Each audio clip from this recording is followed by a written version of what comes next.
બોલો દશામાની જય. આજે આપણે દશામાની વાર્તા સાંભળીશું. તો આ વ્રત અષાઢ વદ અમાસથી થાય છે. વ્રત કરનારે સવારે વહેલા ઉઠી સ્નાનાદિથી પરવારી ઘીનો દીવો અગરબત્તી કરી દશામાની વ્રતકથા સાંભળવી. માતાજીની માટીની મૂર્તિ બનાવી તેનું પૂજન કરવું. આમ 10 દિવસ સુધી વ્રત કરવું. એક દરમિયાન એક ટાણું કરવું. 10મે દિવસે માતાજીની મૂર્તિને નદીમાં પધરાવી દેવી. 5મા વર્ષે આ વ્રત ઉજવવું. એ વખતે યથાશક્તિ દાન કરવું. પંચધાતુની માતાજીની મૂર્તિ બનાવી યોગ્ય બ્રાહ્મણને દાનમાં આપવી. આ વ્રત સુખ સમૃદ્ધિ અને સંતતિ આપનારું છે. તો અગાઉના સમયમાં જમનાપુર નામે એક નગર હતું. એ નગરનો રાજા ખૂબ અભિમાની હતો. વૈભવ વિલાસમાં સદાય રચુપચુ રહેતો હતો. તેના અહંકારનો પાર નહોતો. પરંતુ તેની રાણી ખૂબ જ ધાર્મિક વૃત્તિની હતી. તેણે રાજાનું વર્તન જરાય ગમતું ન હતું. પરંતુ આ બાબતમાં તે લાચાર હતી. રાજાને તે ઘણું સમજાવતી, પણ રાજા તેનું કહ્યું જરાય નહોતું માનતું. એક દિવસની વાત છે. સાંજના સમયે રાણી પોતાની દાસીઓ સાથે ઝરૂખામાં બેઠી હતી. ત્યાં નદી કિનારું દ્રશ્ય સરસ દેખાતું હતું. રાણીએ જોયું તો નદી વચ્ચે કેટલીક સ્ત્રીઓ એકઠી થઈને કોઈ વ્રત કરી રહી હતી. આથી રાણીને એમ થયું કે નવાઈ લાગી અને તેણે પોતાની દાસીને એ વાત જાણી લાવવા મોકલી. થોડીક વાર પછી દાસીએ આવીને રાણીને કહ્યું, મહારાણી, એ સ્ત્રીઓ દશામાનું વ્રત કરે છે. રાણીને એની વાતમાં રસ પડ્યો. એણે પૂછ્યું કે એ લોકો સી રીતે વ્રત કરે છે. તેઓ સૂતરના 10 તાંતણા લઈ તેને કંકુથી રંગે છે અને પછી તેની ગાંઠો વાળે છે. વળી દશામાની માટીની મૂર્તિ બનાવી તેની પૂજા પણ કરે છે. આ સાંભળી રાણીને પણ સ્ત્રી સહજ વ્રત કરવાનું મન થયું. આથી તેણે જઈને રાજાને વાત કરી. રાજાએ સાંભળી હસી પડ્યો અને કહેવા લાગ્યો, રાણી, તમારે શું દુઃખ છે કે તમે વળી વ્રત કરવા માંગો છો? આ તો જે દુખિયારી સ્ત્રી હોય તે વ્રત કરે. તમારી પાસે શું નથી? એમ કહી રાજાએ રાણીને વ્રત કરવાની ચોખ્ખી ના પાડી દીધી. તેના અહંકારયુક્ત વચનો સાંભળીને રાણી નિરાશ થઈ ગઈ. રાણી કશું પણ બોલ્યા વગર ત્યાંથી ચાલ્યા ગયા. પરંતુ દશામાં પોતાનું આવું ઘોર અપમાન થવાથી કોપાયમાન થયા. બીજા જ દિવસે પડોશી રાજ્યનો રાજા લશ્કર લઈને જમનાપુર પર ચડી આવ્યો અને લડાઈમાં રાજાને હરાવી તેનું રાજપાટ પડાવી લીધું. રાજા, રાણી તથા કુંવરો પોતાના જીવ બચાવવા ત્યાંથી નાસી ભાગ્યા. રાણીએ જ્યારે એમ કહ્યું કે તમે મને વ્રત કરવાની ના પાડી, તેથી માતાજી કોપાયમાન થયા. આ સાંભળી રાજા ગુસ્સે થઈ ગયો અને રાણીનું અપમાન કરીને બેઠો. રાજા, રાણી તથા 2 કુંવરો થાક, ભૂખ, તરસ વેઠતા એક વાડીમાં આવી ચડ્યા. ત્યાં તેઓ થોડો આરામ કરવાનો વિચાર કરતા હતા. ત્યાં જ તેમના આશ્ચર્ય વચ્ચે વાડીમાંના બધા જ ફૂલો સુકાઈ ગયા. આ જોઈને માળીને એમ થયું, માળી વિચારમાં પડી ગયો અને એના મનમાં એમ થયું કે આ લોકોના પગલાં પડતા જ વાડીના ફૂલ સુકાઈ ગયા, માટે જરૂર આ લોકો અપશુકનિયાળ હશે. આથી તેણે એ લોકોને વાડીમાંથી હાંકી કાઢ્યા.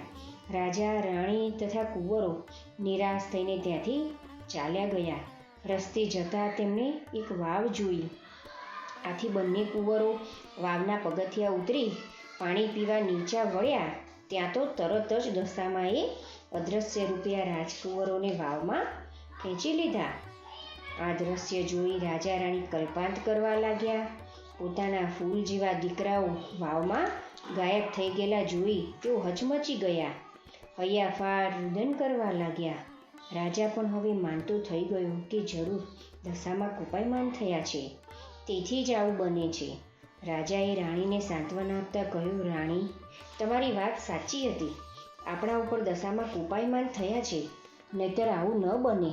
હવે તો આપણી દશા ફરે અને કંઈક સારા વાના થાય ત્યાં સુધી તો આપણે ધીરજ રાખવી, એ જ આપણો સાચો માર્ગ છે. આમ રાણીને માંડ સમજાવી તેને લઈ ચાલતા થયા. ચાલતા ચાલતા રાજાએ જોયું તો તેની બહેનનું ગામ આવી પહોંચ્યું. આથી રાજા તો ઘણો ખુશ થઈ ગયો અને બોલી ઉઠ્યો, જુઓ, આ મારી બહેનનું ગામ આવી પહોંચ્યું. આપણે આટલે સુધી આવ્યા છીએ તો તેને મળી લઈએ. રાણીએ હકારમાં માથું હલાવ્યું. રાજાએ ગામના એક માણસ મારફતે પોતાની બહેનને સંદેશો મોકલાવ્યો. તેના જવાબમાં બહેને પોતાના ભાઈ માટે એક પિત્તળની ગાગરમાં સુખડી ભરેલી મોકલાવી. સાથે સોનાની સાંકળ પણ મૂકી. રાજાએ ગાગર ખોલીને જોયું તો સુખડીની જગ્યાએ પથરા જોવા મળ્યા અને સોનાની સાંકળીનો સાપ બની ફૂફાડા મારતો બહાર આવ્યો. આથી રાજા વિચારમાં પડ્યો. પોતાની સગી બેન આવું ક્યારેય સ્વપ્નમાં પણ ન વિચારે એની તેને ખાતરી હતી. છતાં આમ બન્યું હતું એટલે રાજાને થયું કે નક્કી દશામાના કોપને લીધે જ આવું બન્યું હોવું જોઈએ. એમ વિચારી તેણે ગાગરને ત્યાં ભોંયમાં જ દાટી દીધી અને ત્યાંથી તેઓ આગળ ચાલતા થયા. આગળ જતાં એક નદી આવી. ત્યાં કિનારે ચીભડા ઉગી નીકળ્યા હતા. રાણીએ ત્યાં રખેવાળી કરતા રખેવાળને એક ચીભડું આપવા વિનંતી કરી. આથી તેણે એક ચીભડું રાણીને આપ્યું. રાણીએ એ ચીભડાને પોતાના સાલ્લાના છેડેથી ઢાંકી દીધું અને મનમાં ક્યાંક કૂવા કાંઠે નિરાતે બેસીને ખાઈશું એમ વિચારી રાજા રાણી ચાલવા લાગ્યા. તેઓ થોડેક દૂર ગયા હશે ત્યાં તેમની પાછળ શત્રુ રાજાના સિપાહીઓ આવી પહોંચ્યા અને રાણીના સાલ્લામાં કંઈક સંતાડેલું જોઈ તેમને ઊભા રાખ્યા. તપાસ કરતાં ખબર પડી કે આ તો નાસી ગયેલા કુંવરનું માથું છે. દશામાના કોપને લીધે ચીભડું કુંવરનું માથું બની ગયું હતું. આથી સિપાહીઓએ તેમને બંનેને દોરડાથી બાંધી રાજ દરબારમાં હાજર કર્યા. રાજાએ એ બંનેને તત્કાળ જેલમાં પૂરી દીધા. રાજા રાણીને ઉપરા છાપરી બનતા બનાવો જોઈને મનમાં ખાતરી થઈ ગઈ કે દશામાં ખૂબ જ કોપાયમાન થઈ ગયા છે. હવે તેમને વ્રત નિયમ કરી રીઝવવા જ પડશે. આથી રાણીએ 10 દિવસ સુધી નકોરડા ઉપવાસ કરી માની આરાધના કરી અને માને કરગરીને ખૂબ કાલાવાલા કર્યા. રાણીની અનન્ય ભક્તિ જોઈ મા દશામાં બહુ ખુશ થઈ ગયા અને રાણીને સાંત્વના આપી કે સૌ સારા વાના થશે. ત્યારબાદ એ જ રીતે તેમણે શત્રુ રાજાને સ્વપ્નમાં દર્શન આપી કહ્યું, હે રાજા, તે પેલા નિર્દોષ દંપતીને વગર વાંકે કેદમાં પૂરી રાખ્યા છે તો સવાર પડતા જ તું છોડી મૂકજે. તારો દીકરો જે રિસાઈને મોસાળ ચાલ્યો ગયો છે તે કાલે પાછો આવી જશે. બીજા દિવસે રાજાએ જોયું તો પોતાનો દીકરો હેમખેમ પાછો આવી પહોંચ્યો. આથી તેણે જાતે જોઈને પેલા રાજા રાણીને જેલમાંથી મુક્ત કર્યા અને તેમને ખૂબ માનપાન આપીને વિદાય કર્યા. રાજા રાણી દશામાના પુણ્ય પ્રતાપે ત્યાંથી છૂટી અને ખુશ થતાં ચાલી નીકળ્યા અને થોડા વખતમાં તેમની બહેનના ગામના પાદરે આવી પહોંચ્યા. ત્યાં તેમને પેલી ગાગર યાદ આવી. એ ગાગર ખાડો ખોદી બહાર કાઢી તેણે જોયું તો તેમાં તો સુખડી હતી અને સોનાની સાંકળી પણ હતી. ત્યારબાદ બહેનને સમાચાર મળતા તે પોતાના ભાઈ ભાભીને સામે ચાલીને લેવા આવી અને તેમને 2 દિવસ પોતાને ત્યાં રાખી તેમની આગતા સ્વાગતા કરી. એ પછી રાજા રાણી બહેનના ઘરેથી વિદાય લઈ ચાલતા ચાલતા પેલી વાવ પાસે આવી પહોંચ્યા. ત્યાં તેમને જોયું તો દશામાં ખુદ વૃદ્ધાનું રૂપ ધારણ કરી બંને કુંવરોને લઈને ઊભા હતા. તેમણે રાજા રાણીને કુંવરો સોંપી દીધા. રાજા રાણીએ તેમને પૂછ્યું કે આ કુંવરો તમને ક્યાંથી મળ્યા? તેના પ્રત્યુત્તરમાં દશામાએ પ્રગટ થઈને તેમને દર્શન દીધા અને કહ્યું, હે રાજન, તારી રાણી ખૂબ જ ધાર્મિક વૃત્તિની છે.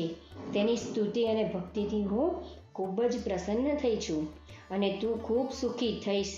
હવેથી તું મારું વ્રત કરતાં કોઈને અટકાવતો નહીં. મારી મહિમા વધારવાની તું કોશિશ કરજે. આથી હું સદાય તારી પડખે ઊભી રહીશ. રાજાએ દશામાના ચરણોમાં આડોળતા કહ્યું, માં, તમારો મહિમા અપરંપાર છે. તમે દયા નિધાન છો, પણ તમારી કસોટીમાંથી પાર ઉતરવું સામાન્ય માણસ માટે મુશ્કેલ છે. માટે કૃપા કરી કોઈના પર તમે કોપાયમાન થશો નહીં. માણસ માત્ર પર રહેમ નજર રાખજો. બસ હું તમારી પાસે એટલું જ માગું છું. રાજન, જે કોઈ મારું વ્રત ભક્તિપૂર્વક કરશે તેને હું ક્યારેય નહીં નડું અને મારું વ્રત કરતાં જે અટકાવે એને હું કદીએ નહીં છોડું. એટલું બોલી દશામાં અદૃશ્ય થઈ ગયા. ત્યાર પછી રાજાને પોતાનું ગયેલું રાજ્ય પાછું મળ્યું.